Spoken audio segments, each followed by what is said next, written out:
Hey, so in today's video, I want to share with you how I plan my day, the elements that go into my day to ensure that my day yields output in the most significant areas of my life.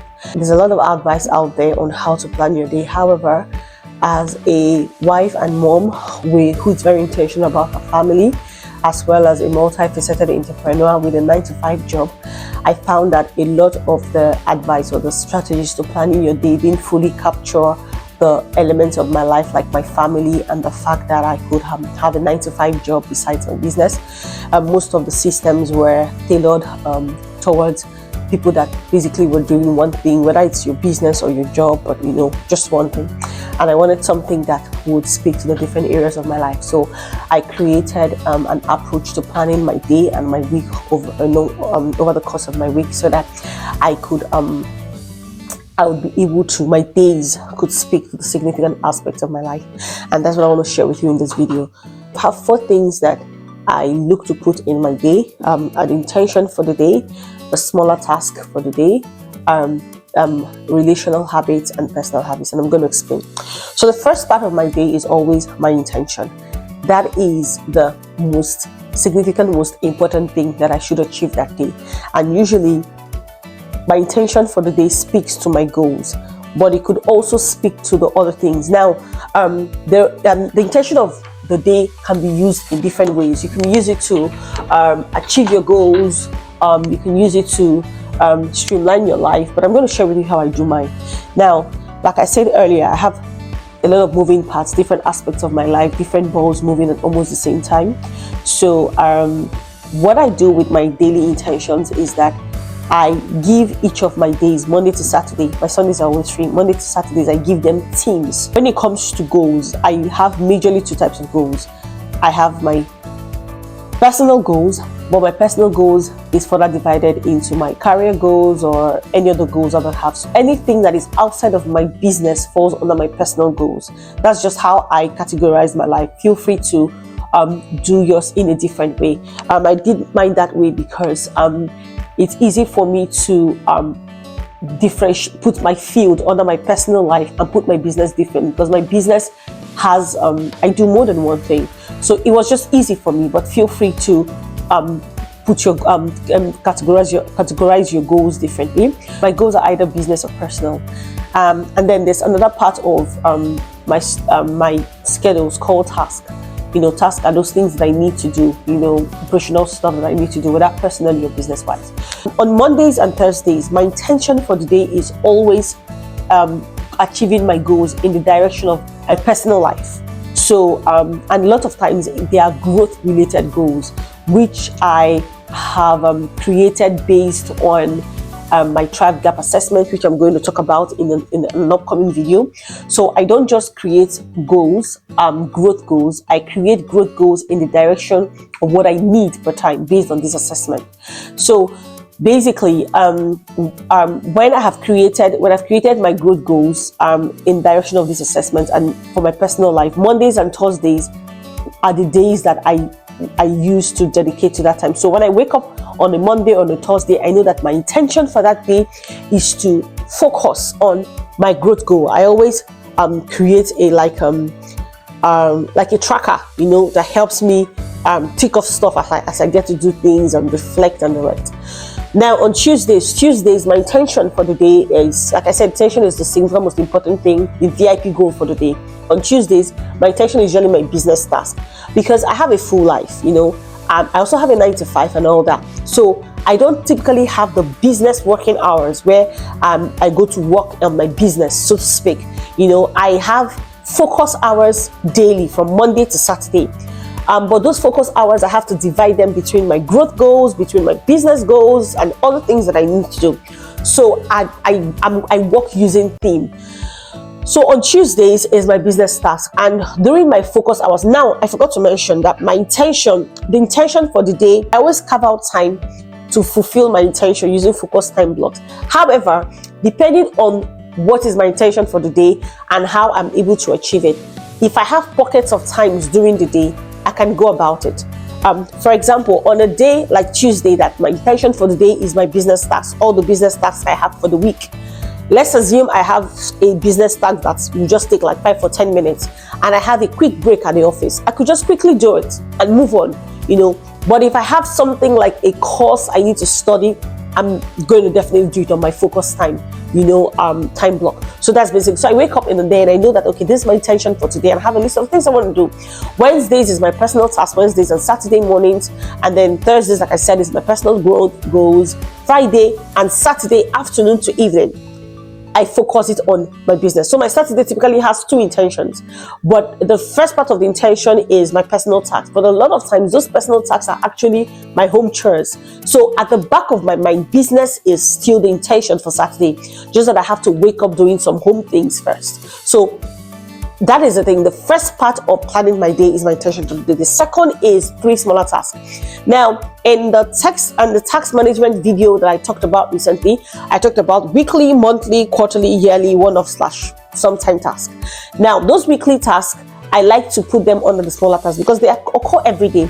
So I pull out, I look at the tasks that I have for the week, for the day, for that particular day, I write it down and I try to make sure that I do a maximum of 3. And sometimes I take out the one that might not be really important to make room for any other time-bound tasks that I have. Now, you remember that I said that Wednesdays and Saturdays are the time for my personal tasks. So let's just say Wednesdays, because a lot of times the Saturday tasks are actually home chores like cleaning, bowl cooking, and the rest. So let's just say Wednesdays for personal tasks.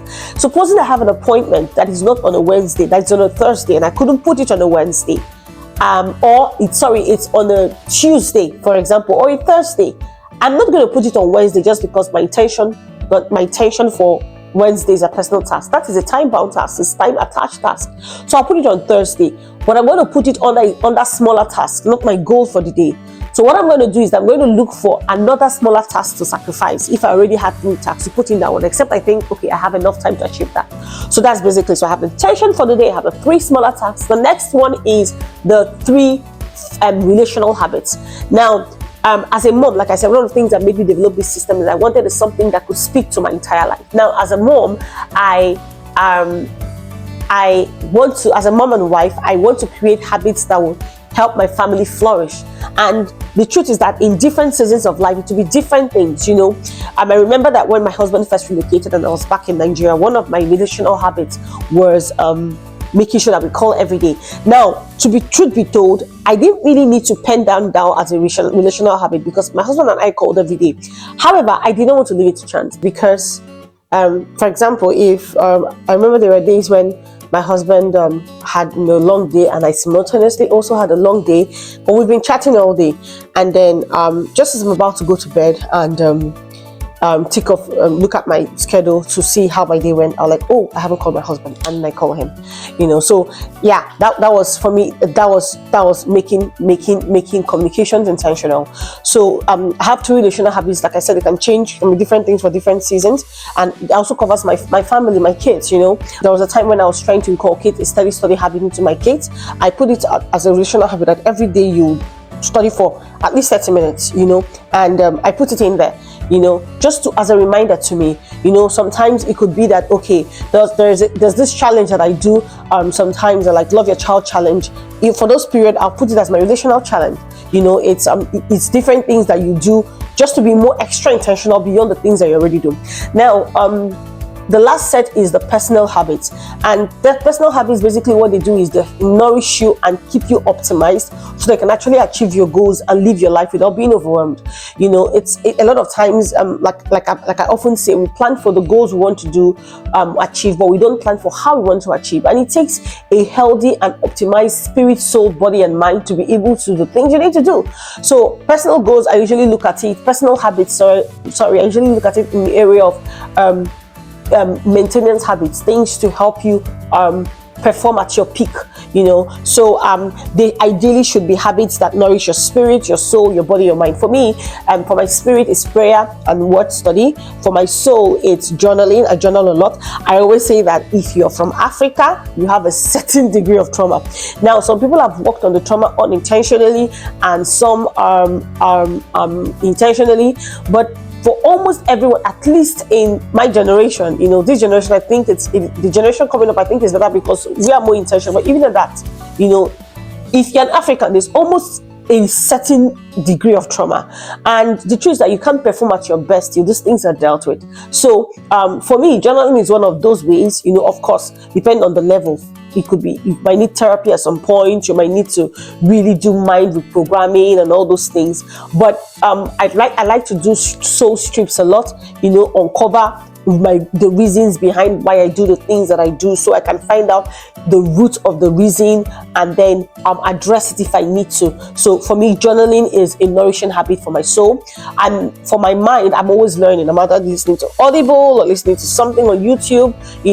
Of course, I don't do that in a way that I'm not now present to do the other things. But when I'm doing those things that I don't need to be fully present for, like cooking or doing some house chores or driving, I listen to something on the side, but definitely not when I'm talking with my kids or it's family time and all those things. Then number 4 is for my body. For me, it's cardio.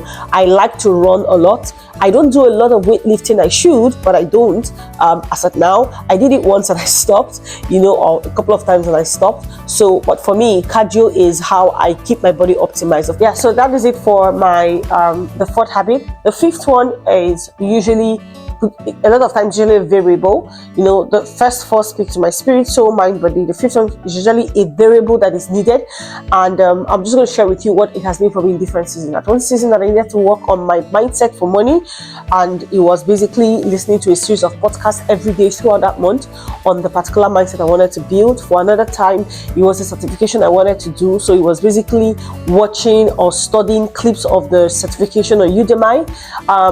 For another season, it was a time that I needed to build up on prayer capital, for the things I wanted to. Maybe I feel I'm more drawn to prayer or more drawn to pray more, or it was a season where I needed more prayers, or I just felt this burden to increase my prayer capital. Then I give the last slot to more prayer. Now that doesn't mean I don't pray at other times, but those 5 personal habits, or the entire framework, is bad as bad. What I should just try and get. Of course, I always aim for, depending on the seasons. As a mother, I always tell people, after you create your schedule, if your kids are around in the house, especially if your kids, you still have to do some things for them, reduce the expectations of your output to 50%. So if you do 50%, that's good. That's why having the intention is great. So that if you can do the intention and a few of other things and you hit 50%, you had a good day.